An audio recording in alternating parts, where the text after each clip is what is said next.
Avijjā, or ignorance. We use the word ignorance to speak or describe the state of avijjā. Avijjā is a lack of the need to investigate,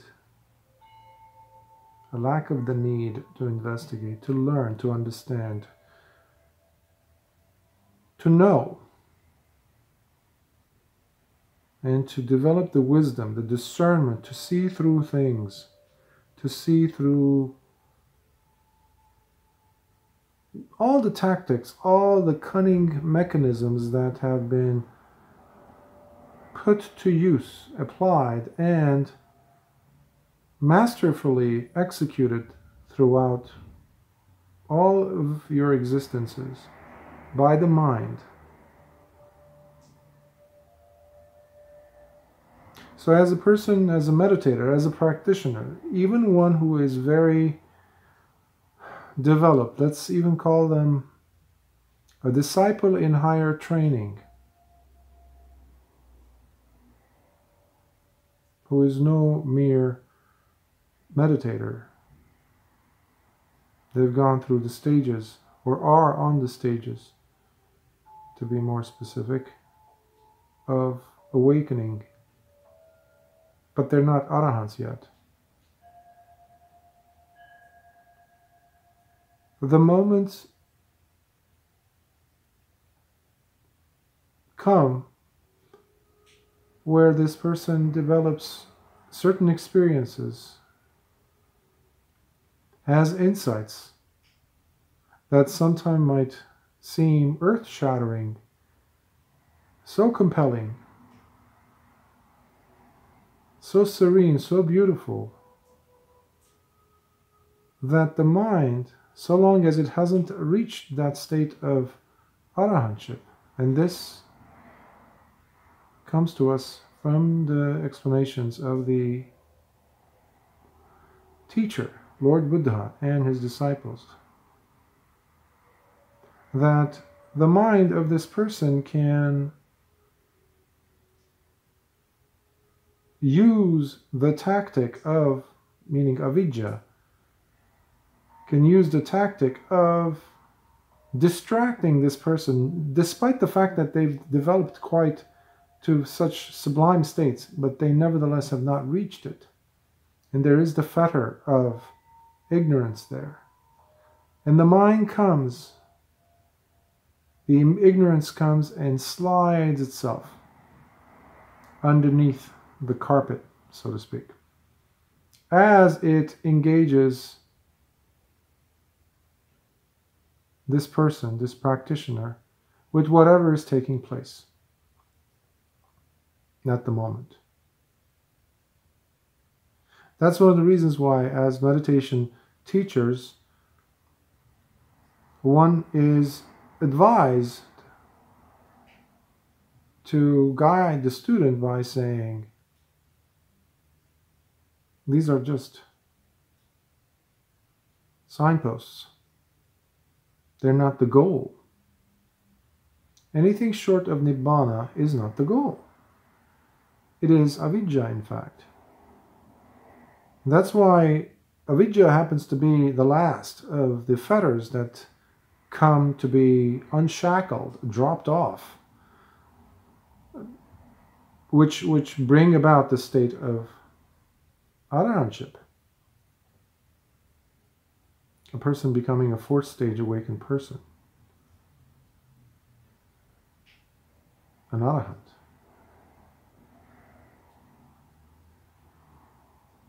So practitioners are always encouraged to really be open to probing, investigating, constantly being mindful, constantly applying wisdom, constantly. And never saying, you know what, that's beyond my level. That's not what I'm capable of doing yet. No, if you have a mind, if you have a brain, if you have the ability to stay with your object, especially with the mind as it shifts through its point of focus, its awareness, from one thing to the next. And if you're able, like a hawk, to follow it, locked on the mind as it moves from one thing to the next, observing a feeling when it's first arising, observing it when it's stationary, when it's still ongoing, and then observing that same experience as it's disappearing. And then also being ready to catch the thought or a perception that comes into being. You saw it entering, and you see it being perpetuated, continuous, present, even for this very, very short moment. And then you're observing its disappearance, its vanishing. As you're doing this, you're gaining more and more of a momentum, which is like lighting one candle, then another candle, then another candle, then another candle, adding more into a dark room that was pitch black. And what that one single candle used to do in showing you the contents, the dimensions of the room, now the 2 candles will expose more. The 3 will do more, 4, etc., etc. That's why your samādhi practice is very important. That's why your insight practice is very important. By the way, these go hand in hand. They are not separate. They complete each other.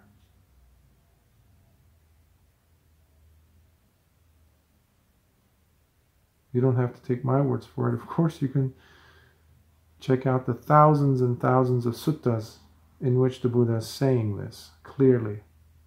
And the lives of the Arahants testify to that, irrespective of what the commentators many years later came up with, confusing generations of meditators. So coming back to the suttas is number 1, is key.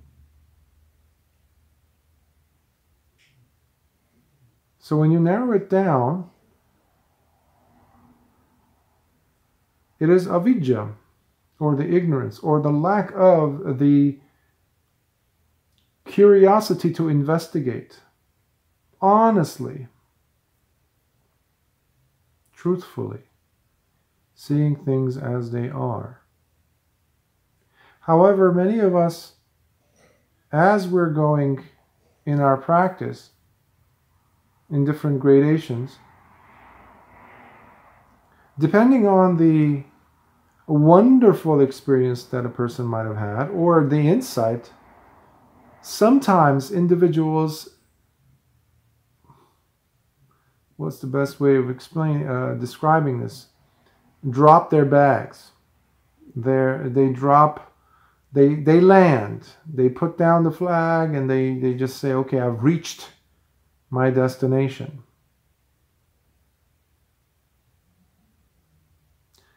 So the encouragement here is never to do so unless you have probed the mind fully through wisdom. Look through with the blazing torch, with the blazing laser-like clarity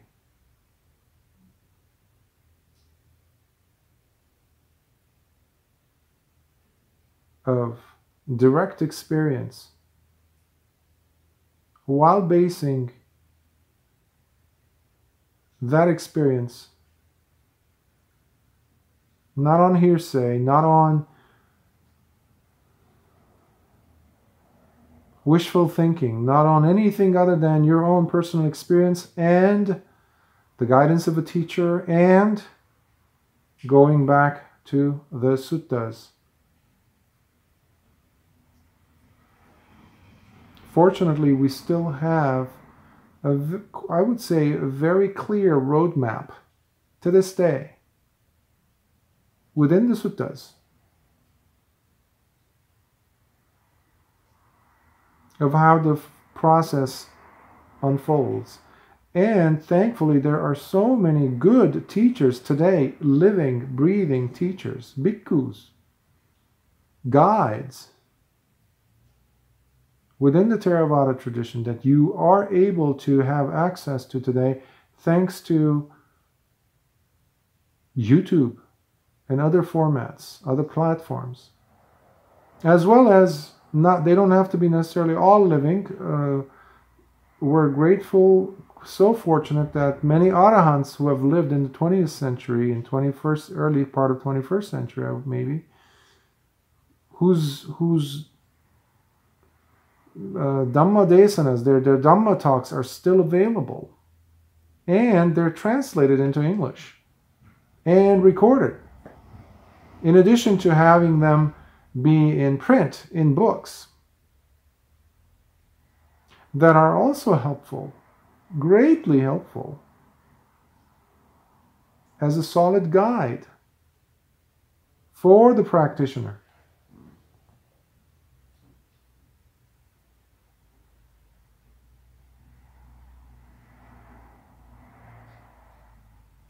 So what does that leave us with?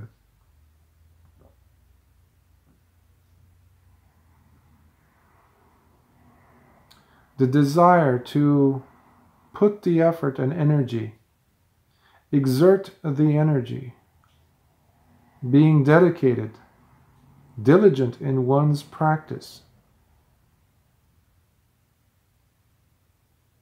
to put away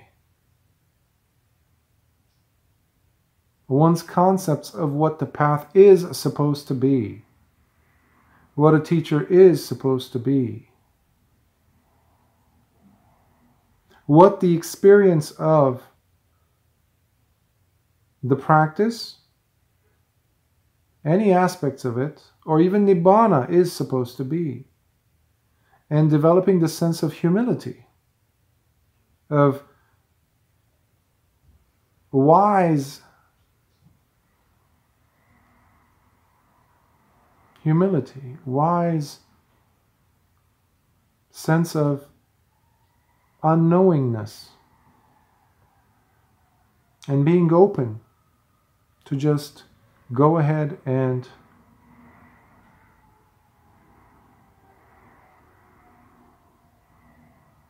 trust.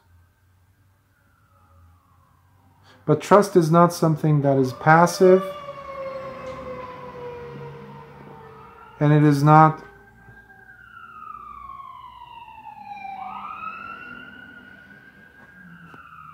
something that means that you're being naive, putting away your wisdom, discernment, common sense, and blindly following a certain mode of thought, a teacher or teaching, etc. I've said this many times. Whatever aspect of the teaching you pick, whatever principle, whether it's faith, whether it's any aspect of the practice or the teachings, whether it's the pariyatti or the patipatti, they have to be always balanced by wisdom. And wisdom also brings with it, obviously, responsibility of oneself. After all, you are only living your own life. I cannot breathe for you. I cannot eat for you. I cannot think for you. I cannot definitely attain final nibbana for you. That's obviously the perfect example of that is the Buddha himself. That's why he gave us the Dhamma. But we carry the burden of living our own individual lives through the application of wisdom, which needs to be with us. It's like that flashlight, powerful laser-like flashlight that always needs to be charged, ready, being used, in fact.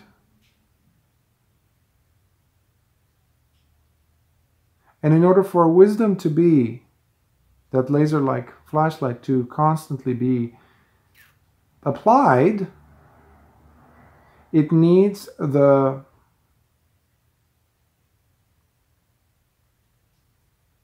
glue-like presence of mindfulness, right mindfulness. That is crucial. So wisdom, in order for it to be supported, yes, wisdom does need a support. It is supported by mindfulness. Because, let's face it, every day, on a millisecond by millisecond basis, we are constantly enamored by different thoughts, feelings, perceptions, memories, sensations through these six sense doors.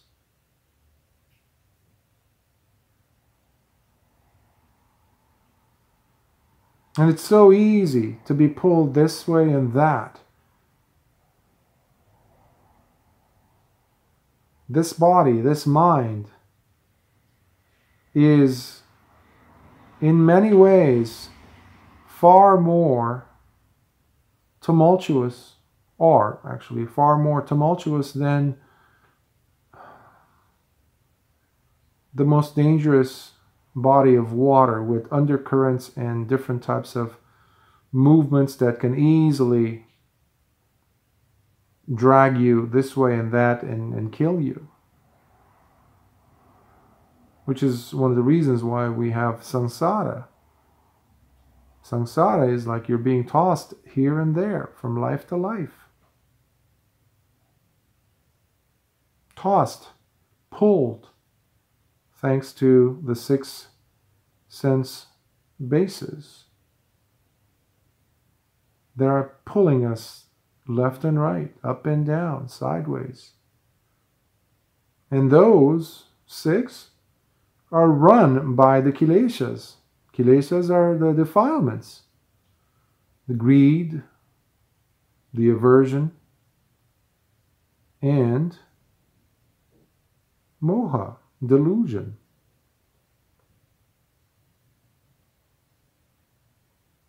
And all these three are rooted in Avijjā, which brings us back full circle.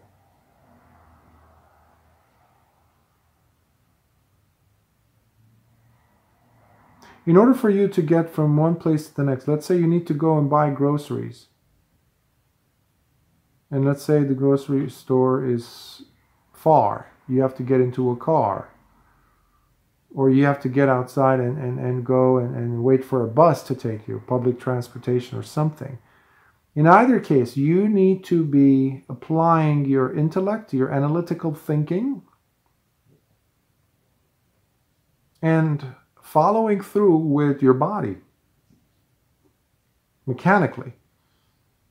Functioning the body in a certain way for it to do certain things, whether it is you dressing up and walking out the door, closing the door, walking towards a certain direction. That'll take you to the bus stop. And then to wait for the right number bus to come and pick you up, to take you to a certain destination, and then to exit the bus, to get out at a certain point. All these are methodically thought out, executed through this mentality and materiality process that we call a human being, conscious, functioning human being.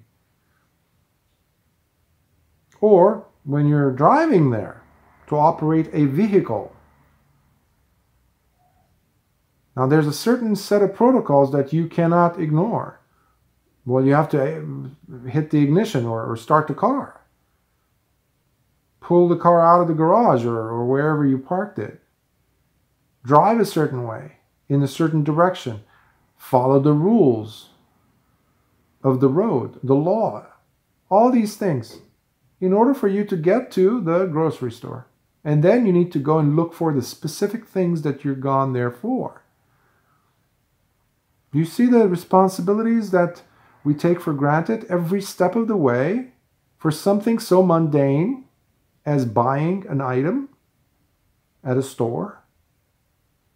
Now, the irony is that we don't apply even 1/100th of that much intensity in our dedication to an executing of a task when it comes to our meditation, when it comes to our own deliberate and intentional thinking and acting and living our lives with proper exertion of energy and diligence towards understanding what this whole thing is all about, let alone to go all the way and practice the Eightfold Path and achieve and attain and experience, truly experience the fruits of whatever this Dhamma has to offer. And it does have a lot to offer. A lot. If, that is, we put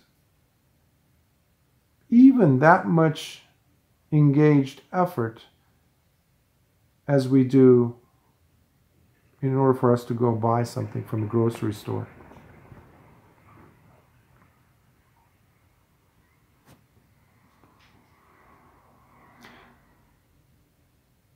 So the thing that separates a true practitioner and one that is not, completely oblivious, completely disinterested, completely unengaged in anything remotely connected to the Dhamma, or even somebody who on the outside, on the surface, might seem to be, or even in robes, but going through the routine, or being born into the path, into the tradition, let's say, into the religion, let's say. There's a huge difference between someone like that and someone who is truly practicing the path.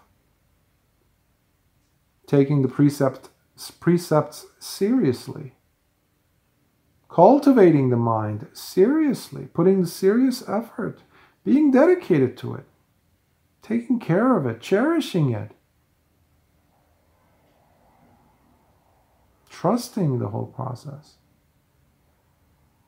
And then also reaping the benefits, the wonderful benefits which come in the form of insights, and the development of character takes place. The personality changes. The person's tendencies, habitual patterns change. Negative tendencies drop. Just like a dead leaf from a living branch of a tree. It doesn't belong there. So the tree just relinquishes it.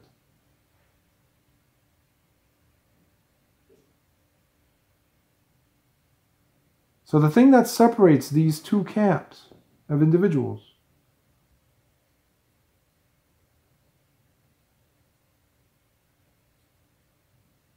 is the presence, or absence in this case, of Avijjā, meaning wisdom. One group, which is the majority of the population of this planet, doesn't have that discernment. And then that other minority over there,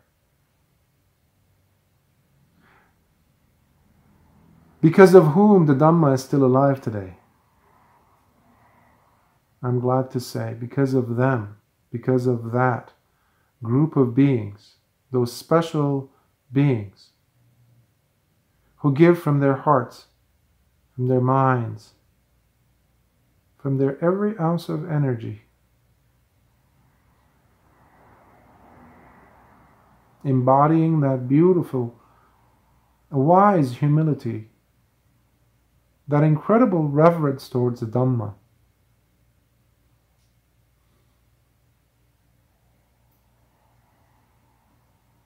They're the ones who are keeping the Dhamma alive. And all the great teachers who have lived, who have passed on, since the Buddha himself, through the words. And we have to do our best to protect the Dhamma, to take care of it, at the very least in our own lives. The way we treat our mind, the way we treat our bodies, the way we treat our behaviors. And the simplest formula was the sila, samādhi, paññā. Sila being virtue, living a genuinely beautiful moral life through the undertaking, the practicing of the training rules of the precepts. Not to kill or harm any being intentionally, knowingly. Not to take what is not given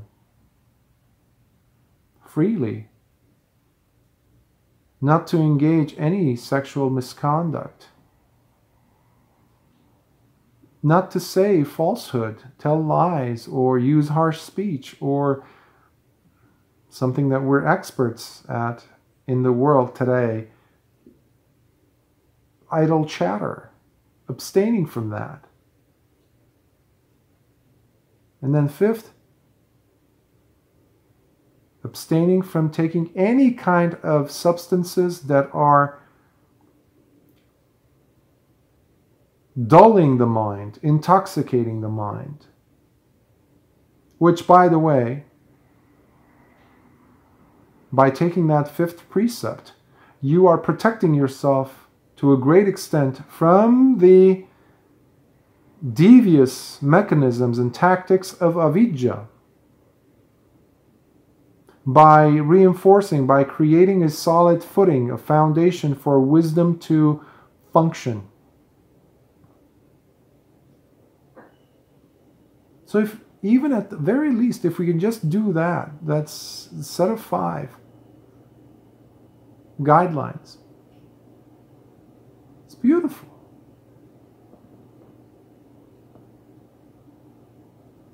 And then cultivating the mind to practice the way to create this continuous sense of being with itness, staying with the mind, like a caring, loving parent with your child.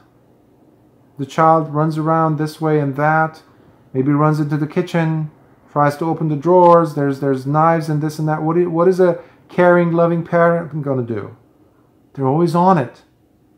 They're not sitting there watching Oprah or some other thing, nonsense like that. They're on it. They're caring. They're not putting the DVD for them to watch Disney and whatever to indoctrinate them and then just dull them. And the digital babysitter, I used to call it.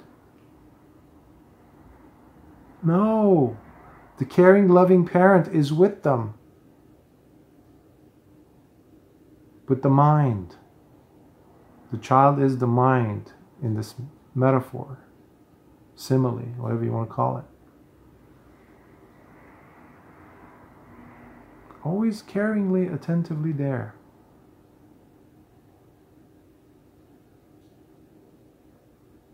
And remember, that parent is not an abusive, judging, critical, nasty kind of a parent either. No, no, no, no. The kind of parent that is loving, attentive, and wise, and skillful in their manners of how to take that dangerous object from the hands of the child.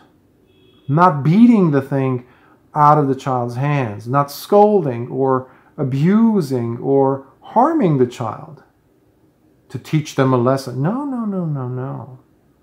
Because many of us, I've noticed this in myself, I've noticed this in students, meditation students, when we catch the thought, when we see how the mind has drifted away, become distracted, we beat ourselves up, judging ourselves. So as you're being mindful of the mind, of the thought, and how the attention of the mind is moving from one thing to the next, like a caring parent, there will be many, many times where you're going to be distracted. And that's okay. The moment you see that you've been distracted, gently coax the mind. Forgivingly. Smilingly. Just leaning in and saying, it's okay, but we're not supposed to do that, sweetie. Let's come out. Come, come, come, come, come. So what you're doing is you are trying to bring to a full stop, if you will, this powerful jet plane that was going at cruising altitude so fast, almost 800 or 1,000 miles an hour at 30, 40,000 feet up in the sky. And once it hits the tarmac, the air, it's landing, and it hits the brakes, it doesn't immediately stop. It will take time. But hopefully not too much time until it comes to a full stop. So you're bringing the mind's tendency of unwholesome thinking, unwholesome habitual ways of behaving, unhealthy ways of functioning, into a full stop. And your adherence to the precepts, to sila, and the mental cultivation of developing that collected state of mind, samādhi, will give you the time of day to have insights, to have wisdom develop. Because don't forget, you're carrying that flashlight. You're going to start seeing things that you never saw before, because now the mind is calm and subdued. You're not being pulled left and right anymore as easily as you used to. Why? Because the grip of avijjā, or ignorance, is becoming looser and looser. And this is when a teacher knows that the person is benefiting. I've learned this from one of my teachers, and now when a student comes and asks me, what do you think? What do you think? Am I developing? Am I advancing? Am I advancing? I laughingly retell what my teacher told me, well, actually to a group of us. Don't ask me whether you're doing good or not, or you're advancing. Ask your family, ask your dog, ask your girlfriend, boyfriend, somebody who lives with you. They will know. Why? How will they know? Well, they will know because your behavior is going to change. Inevitably. Which is beautiful. Because you're going to actually start liking yourself even more. Despite the fact that your body's changing. And there's this impermanence constantly taking place. Instead of being sad or forlorn or being depressed about the whole thing, you're going to see, I see, I see. So, my teacher would say, there's going to be a lot of aha moments. Aha moments. And they're very genuine. They're very personal too.